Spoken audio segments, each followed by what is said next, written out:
planète, l'humanité et la santé. Jour 69. Écoutez. Aujourd'hui, nous allons parler de l'importance de l'écoute. L'écoute qui se distingue du fait d'entendre. Écouter, c'est comprendre au-delà des mots. C'est comprendre au-delà de la voix. C'est comprendre au-delà de l'expression corporelle. Écouter, c'est aussi regarder ce qu'il y a derrière les expressions, derrière le vécu.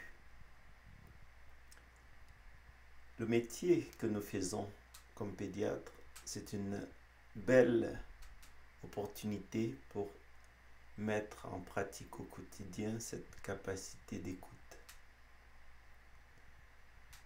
Et c'est aussi pour cela que nous avons eu à écouter cette maman qui nous a posé au décours de la pandémie au mois de mars, au tout début du premier confinement au Québec, la problématique sur les jeunes, comment faire pour les aider, comment faire pour comprendre leurs besoins et comment faire pour les aider à accepter la situation. Et de là est né ce projet Perception, qui visait à évaluer chez les adolescents et les jeunes adultes québécois leur perception du risque lié à la COVID et aussi quels étaient les déterminants du respect des mesures de prévention. Donc c'était vraiment fascinant puisque ce projet est né tout de suite après que le ministre a prononcé la fermeture des écoles. Nous avons mis sur pied avec des étudiants du laboratoire une task force pour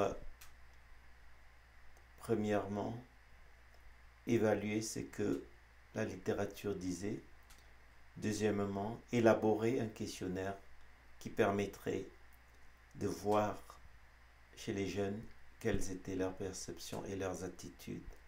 Et troisièmement, mettre sur pied un système pour diffuser le questionnaire auprès des différents partenaires que nous remercions ici encore une fois.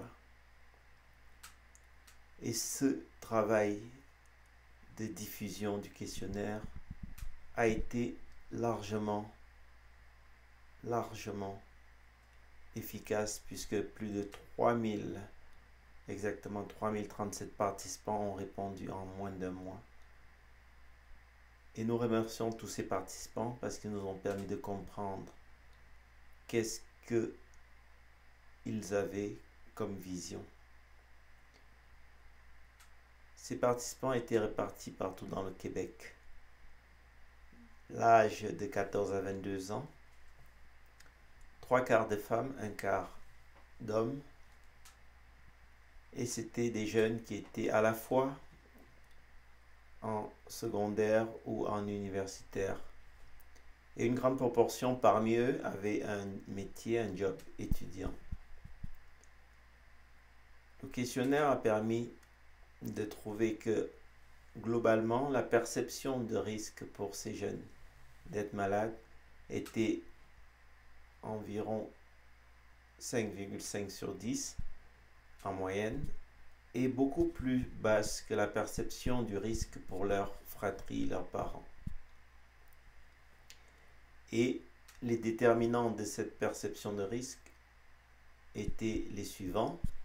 La connaissance de la maladie était un déterminant qui était associé de façon élevée à une grande perception de risque, une plus forte connaissance de la maladie, la présence d'une maladie chronique et l'utilisation de traitements ou de médicaments immunosuppresseurs. Alors, lorsqu'on a posé la question du respect des mesures, on se rend compte que 60% de ces jeunes au mois d'avril avaient un fort respect des mesures de prévention. Et c'était à la fois chez les jeunes en santé, mais aussi de façon comparable chez les jeunes avec une maladie chronique. Nous avions des jeunes qui avaient des maladies telles le diabète, l'asthme, anémie falciforme, maladie inflammatoire de l'intestin, maladie de Crohn, colite ulcéreuse. Et les déterminants de ce respect des mesures de prévention étaient surtout de deux niveaux.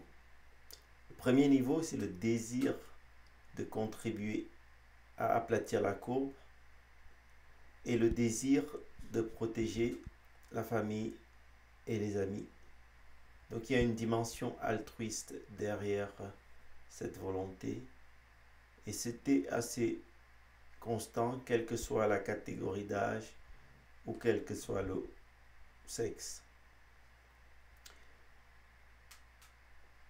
Ce travail a été très apprécié par les jeunes qui avaient un plaisir à partager à cette étude et c'était aussi finalement pour nous une façon de contribuer à cette lutte contre la Covid, d'apporter des connaissances qui permettent aussi de mieux guider les messages de prévention. Alors l'article a été publié aujourd'hui même. Nous sommes heureux de vous faire partager ces résultats. Bonne lecture et n'oublions pas, écouter est mieux que entendre. Bisous.